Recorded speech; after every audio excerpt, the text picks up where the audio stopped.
Welcome in to In the DAWG House with Tim and Scott. I'm Tim Cicciarelli from My Country 99.3 WCON.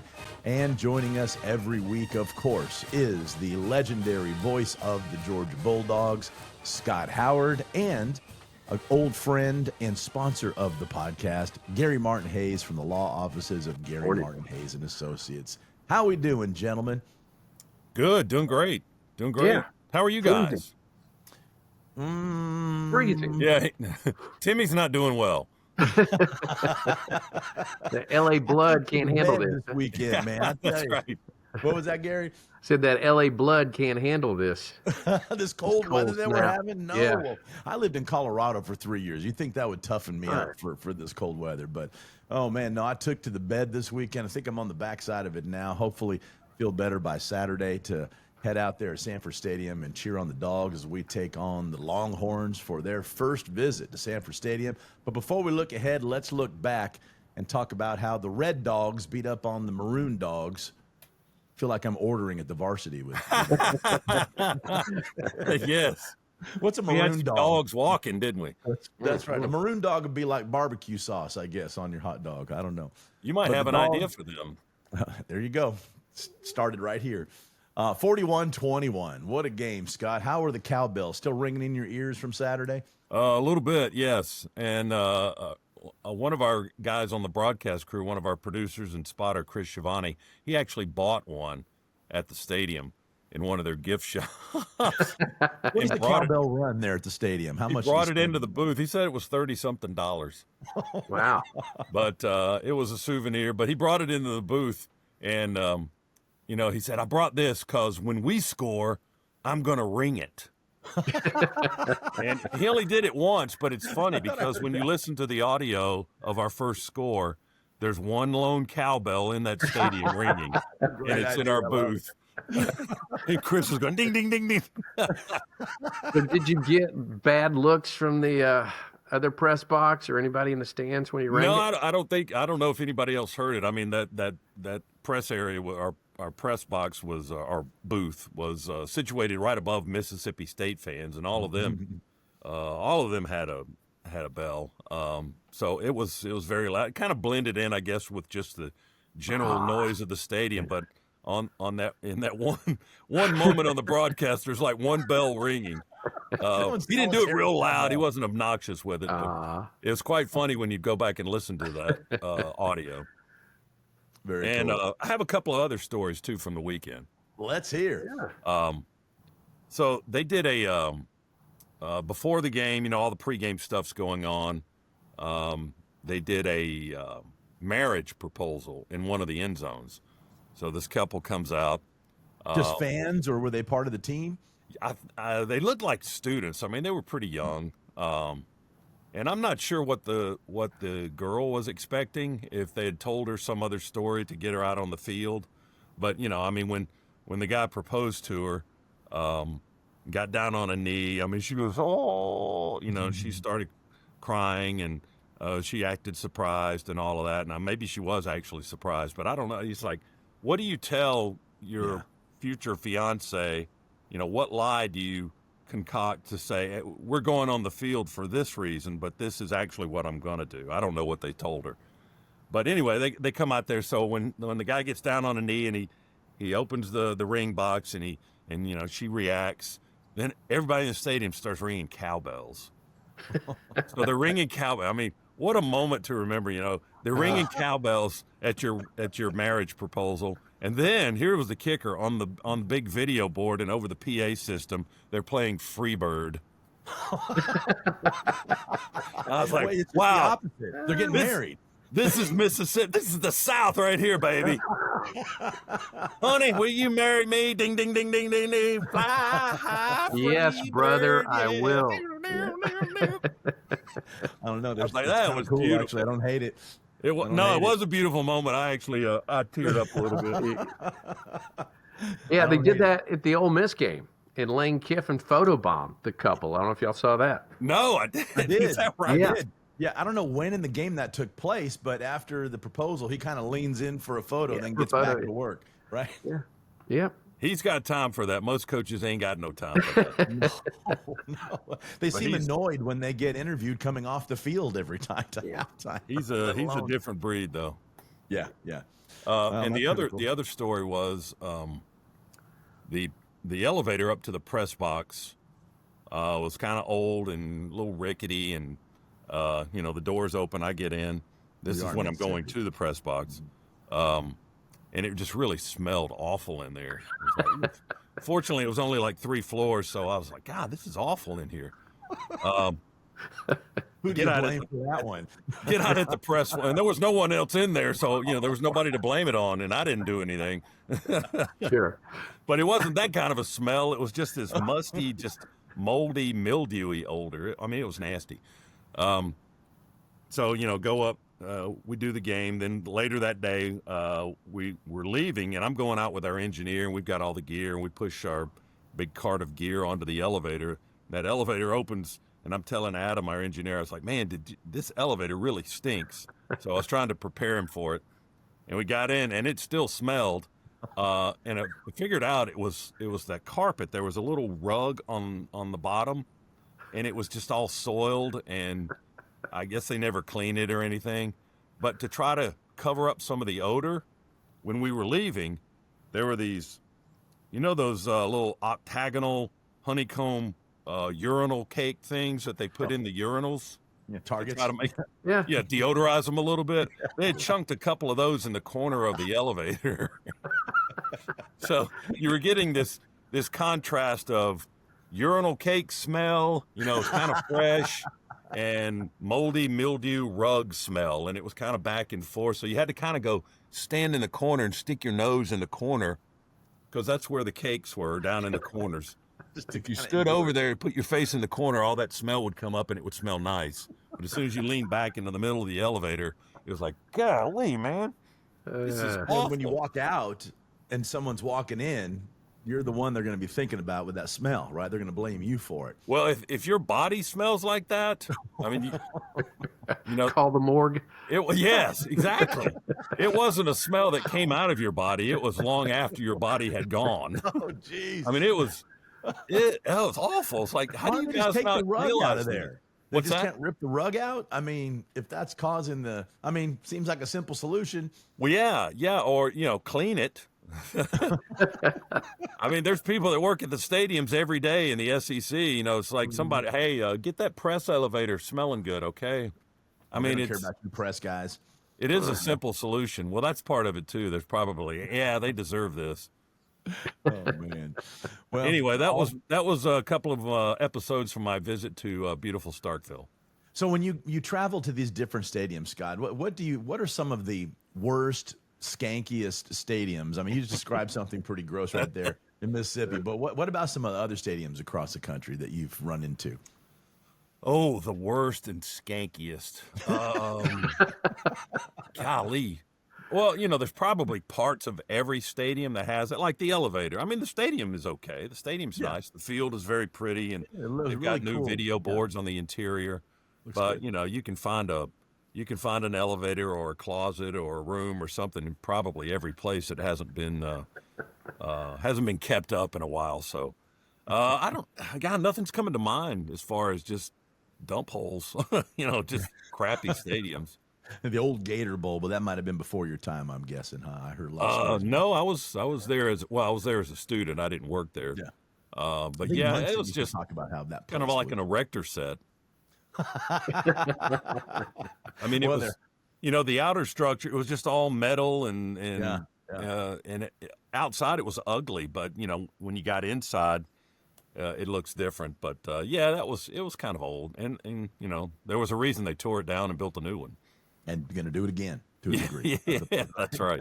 Yet another revision to that stadium in Jacksonville, and we talked a little bit about that last week. Now let's go to the action on the field on Saturday. What did you see? There were some exciting plays, some injuries as well too. An exciting fumble recovery. Your thoughts, just to recap what took place against those Maroon Dogs. We played really well. Running game was great. Some really big gash plays, those big, exciting, long yardage plays. Nate Frazier had a 59-yard touchdown run and a race to the end zone that was exciting. And Noah Thomas caught a pass and ran 64 yards, weaving down the field and avoiding tacklers for a long touchdown. And Elias Williams, our big tight end, freshman tight end, 6'7", not a joke. He's 6'7", made a nice, going up high catch over the defender down deep to set up another score. And I mean, there were a lot of really fun big plays, and defense was really good for the most part. And it was a decisive victory. Mississippi State thought. I mean, they were pretty confident coming in. At least all the people in the area at the hotel where I was staying, fans were confident. They had their cowbells ready to go, man. They thought there'd be an upset, huh?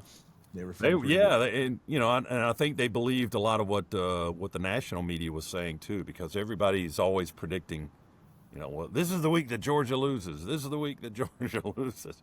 Mississippi State, that's a tough team. They've been close. This might be the week they're not close. They actually win. It's like, well, it wasn't to be this time. No. Yeah, and Georgia broke the pattern of trailing at halftime too. I mean, you guys came out early and played well on both sides of the ball. Yeah, definitely. I mean, Mississippi State scored first. They got the ball. Right. They won the toss. They took the ball. And because they've got a Tennessee style offense as far as Jeff Lebby, their head coached with Josh Heupel at UCF. So they're kind of out of the same mold as far as offensive style. They like to go fast, tempo. They like to keep the other team's defense on the field so you can't make substitutions. That's why they go so fast. Mm-hmm. And they did that. Their first possession of the game, they had a good drive and went up 7-0. Georgia came back, got a field goal on its first drive, so it was 7-3. But then we scored 38 straight points without them getting in the end zone again. So it was, third quarter in the game, it's 38-7. So once Georgia got rolling, I mean, it was hard to stop that big Bulldog train. And talk about that fumble that was great when we sacked that quarterback. And I don't remember exactly where that was in the game because I didn't get a chance to watch it. I was kind of listening while I was doing some other things that day, and had one ear on the game, and a lot of what I was doing, we're celebrating my father-in-law's 80th birthday. So I was, you were making sausage this weekend, weren't you? Sausage. That's right. I know how the sausage is made now from beginning to end. Are you ever going to eat it again? Nope. It was a fun family event. We had a big time. It's something my father-in-law loves to do. But so we had the game on in the garage where we were making the sausage.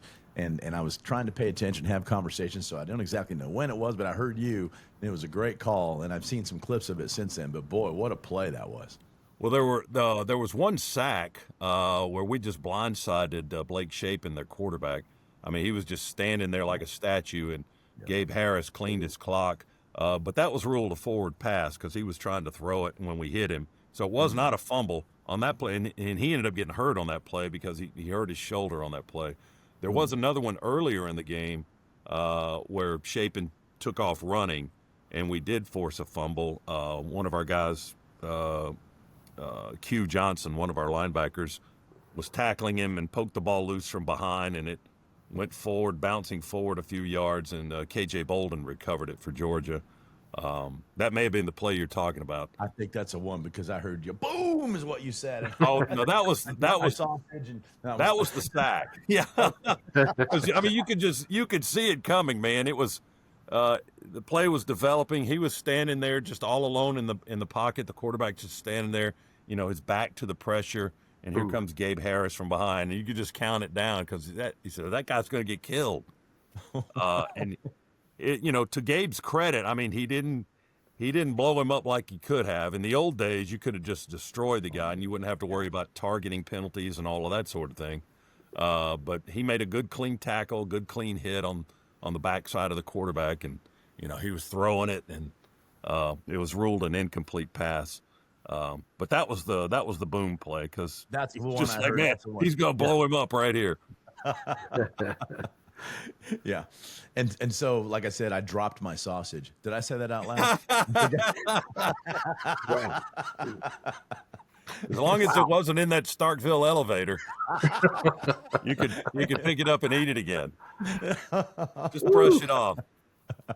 So a great win for the Dogs, another big win, and now let's shift gears before we go towards the Texas game this week. Gary, why don't you fill us in on what's taking place with the injury? I know it's a little early in the week to have a definitive list, but Gary, being a personal injury attorney, that ties in perfectly. And before you tell us, Gary, about the injuries, tell North Georgia or all of Georgia how you can help families if they've been injured in a wreck. Yeah, if they've been injured, a car wreck, tractor trailer wreck, any kind of wreck, we help them put their life back together, taking on the insurance company and their lawyers. It is never a good idea for people to try and do this on their own. And gosh, been doing this for more than 36 years, recovered more than $1 billion right here in Georgia. So happy to help people if they ever have the need. And hopefully they won't, but if they do, then give us a call. Fantastic. And we've got some Dogs that are rattled up a little bit. Yeah, tight end Lawson Lucky, second quarter hit as he caught a pass over the middle, popped in the head, fell to the ground. Still, I guess, in concussion protocol, though he's expected to play. Defensive tackle Jordan Hall will miss the rest of the season due to that knee injury a couple of weeks ago against Florida. Defensive back DeMello Jones, questionable because of an elbow injury. And then senior wide receiver Colby Young, still out with that broken leg. Talon Taylor out with a collarbone injury apparently, and safety Kyron Jones foot injury, but he may return sooner than expected, and they need him in the secondary.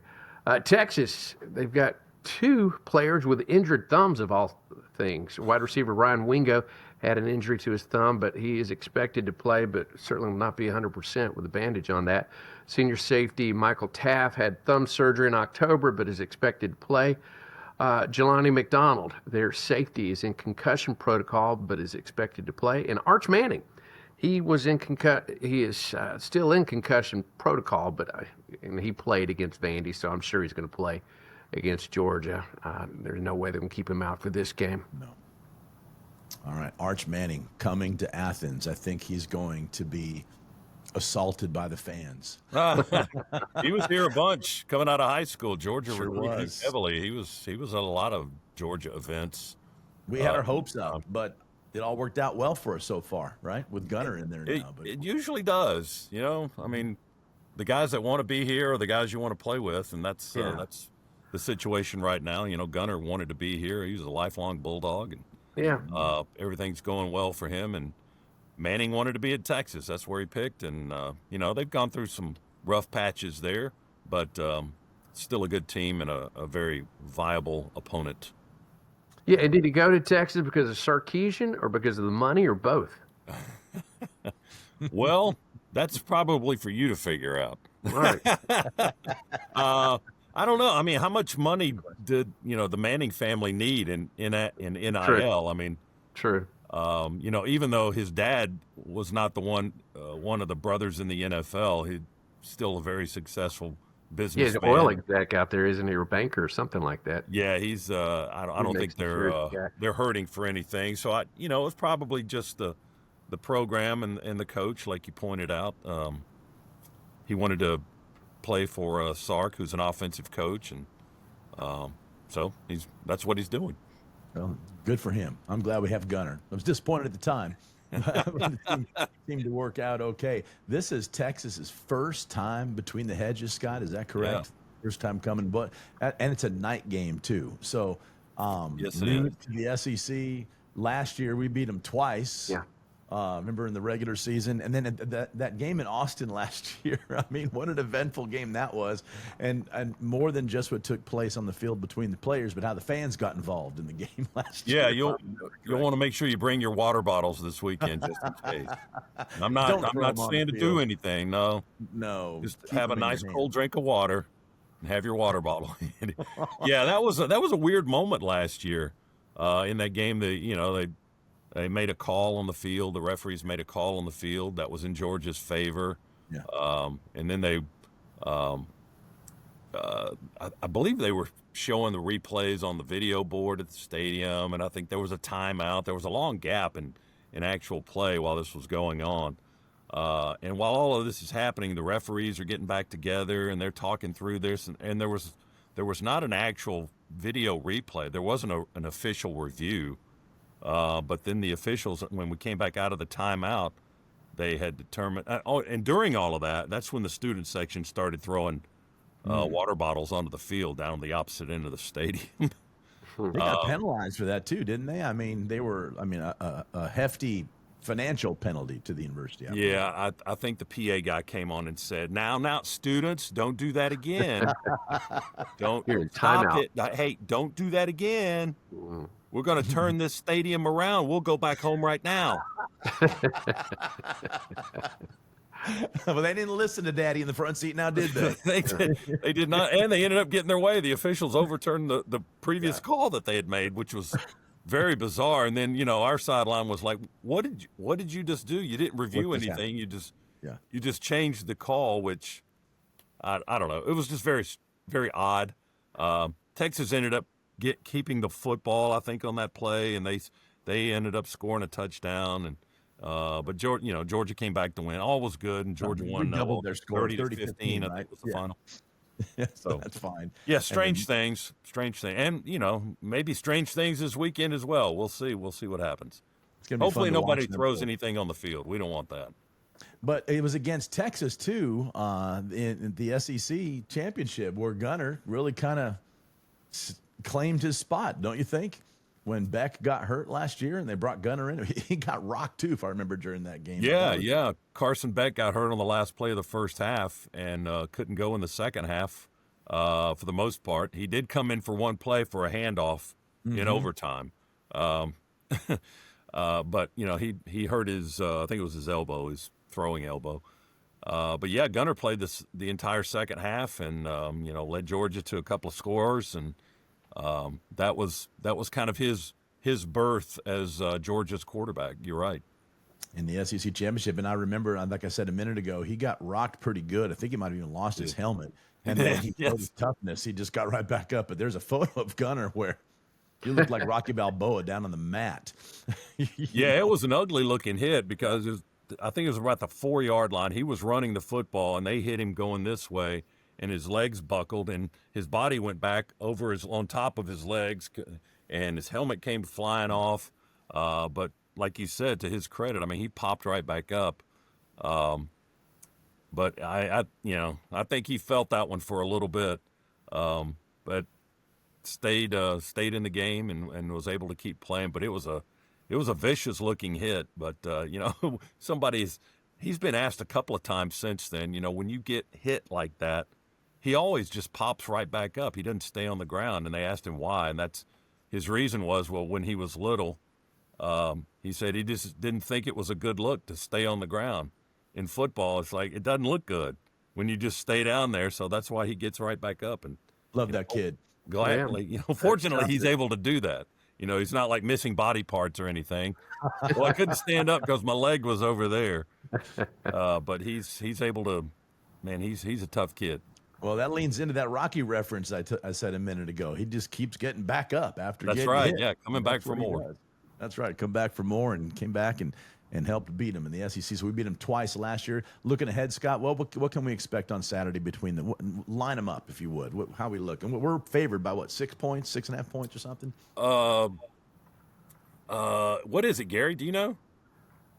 I just know at the end of the game he's going to take a knee to keep it under the. It is a 6.5 point spread per DraftKings. Feeling Gary lost some money on that. I'm not mad at all. No. Well, and Scott, do you think before you get into the breakdown of the game, do you think the college playoffs are on the line here in this game? Maybe for Texas. They've already got 2 losses. One's to Florida. The other's to Ohio State. Now, that's obviously not a bad loss. Close game against the number 1 team in the country on opening weekend. But if they lose to Georgia, I mean, I don't know if 3 losses get you into the 12-team playoff. Who knows what the committee thinks? I mean, nobody knows how they think and how they come to their determinations. But for Georgia, I don't know. That's a question mark. If Georgia doesn't win this game, that's 2 losses.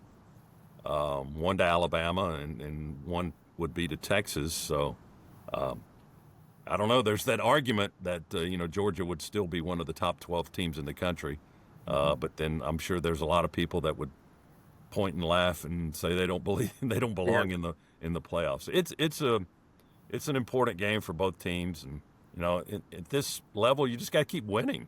You just got to keep winning. You can't really afford to make it a guessing game as to whether or not you belong in the field. You just got to win your games. And that hasn't served us well in the past. Selections. Yeah, Right? well, you're right. I mean, a couple of years ago when we ended up in the Orange Bowl, it was a 4-team playoff. The only game we lost that year prior to the postseason was the SEC championship game. Alabama beat us by 3 in the conference championship game after an undefeated regular season. So we came out of the SEC championship game 12-1 and got left out of the 4-team playoff and ended up, destroying Florida State, a team who's was kind of in a similar situation. They didn't get in the playoff after winning the ACC championship. They had an undefeated season, and then all their team left. Everybody jumped in the portal, and I don't know. They lost seems like 20 or 30 something players off their rosters for that game, and then Georgia just destroyed them in the Orange Bowl because Florida State didn't want to be there. But that was 2 teams that got left out of the playoff. Yeah. Hopefully that doesn't happen. That adds to the argument of not playing in the SEC. I'm hearing it more and more as we get closer to it. How now these are just dog fans that I'm hearing say this, and how we should not play in the SEC championship, and here are all the reasons why. And though I see the math behind it, but boy, it really does bug me. It really does. Well, there is that thought that's like, do you gain an advantage by playing in that game? We played in it the year I was just talking about. We played in it, didn't win it, Lost, and then got left out. Now the playoffs have expanded from 4 to 12 teams since then, so there's more space. But you never know with a human committee picking these things. You never know which direction they're going to go. It's kind of like the basketball tournament, and there's 68 teams in that. Yeah. But there's always a handful that get left out and say, why did we get left out? Yeah. Well, you we'll just got to cross win that your bridge game. when we get there. We got a few more games to go till we start talking about that. Looking at these 2 teams, it's going to be a great environment.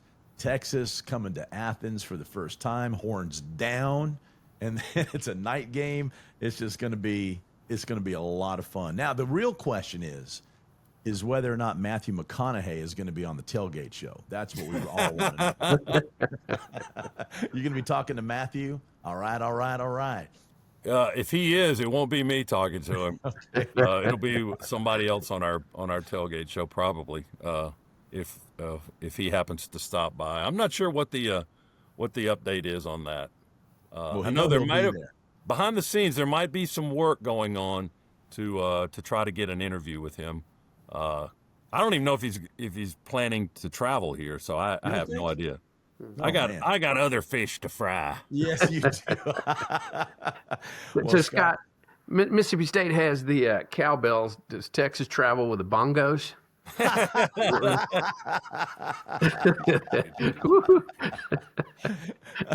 And the other accoutrements that that accompany those bongos at Matthew McConaughey, not allowed in Georgia.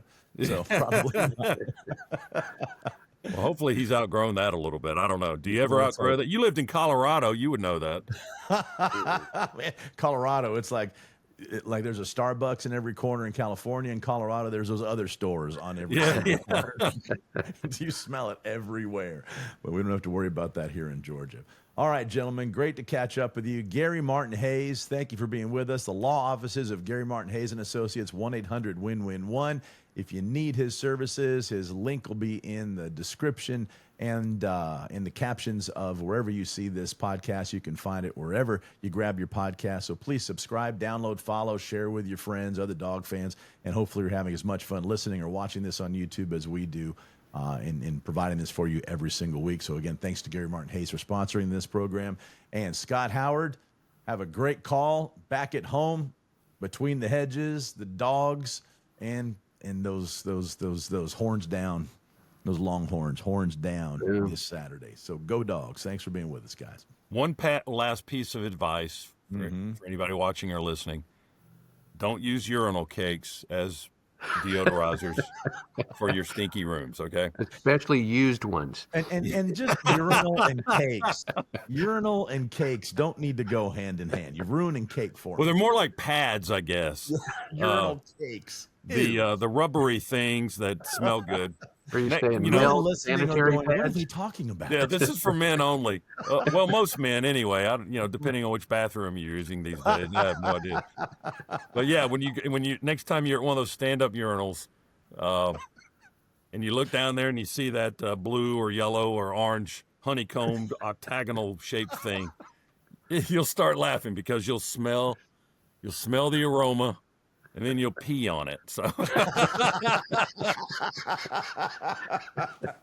ladies, we apologize, but you know what? Welcome to the man's world. Yeah, they don't belong. They don't belong on your rugs or your carpet. That's where they belong. So Definitely anyway, not in an just my elevator. advice to you after visiting the state of Mississippi.